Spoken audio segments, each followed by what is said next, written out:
This is on the Democrat side. So if the Democrats are doing it, you know Trump is doing it. This guy's a hardcore capitalist. So I just would be shocked if Trump's people let this merger happen when Larry Ellison appears to be close to Trump, who's saying, hell no, I don't want this to happen.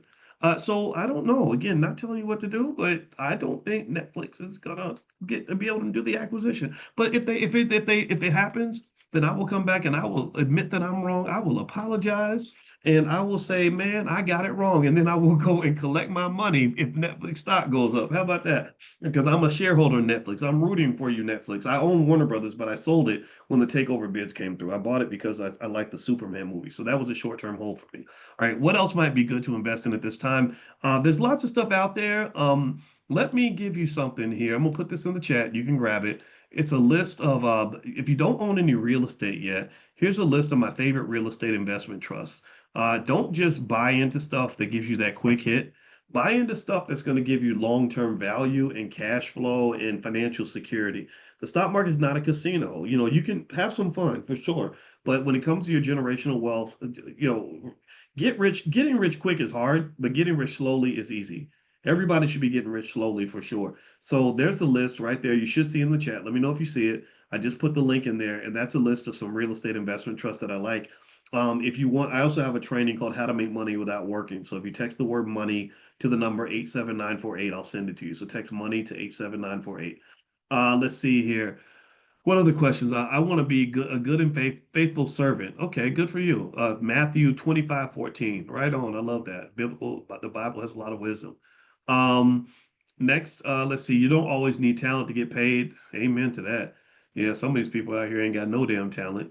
You know, especially if you're black and intelligent, that they really don't want you on the national airways. I knew when I first started doing what I was doing, I said, ain't nobody really gonna want me out here on mainstream nothing. So I'm gonna just, but it's cool. I reach several hundred thousands of you every week, every month by myself. So I don't, that's if a finance PhD is good for anything, it's good for figuring out your own distribution systems and your own business model. So we're doing good over here.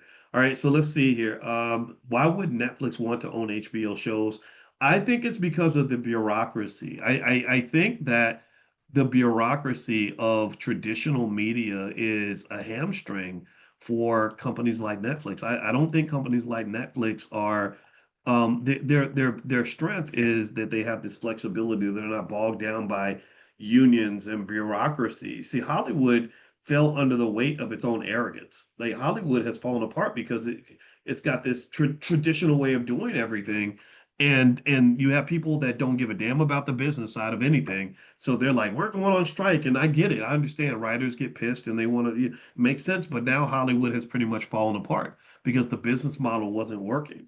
You know, you have to have a balance between creativity and industry slash business models. And what's happened is that the more efficient business models of technology have pretty much obliterated, dropped a nuclear bomb in the middle of Hollywood.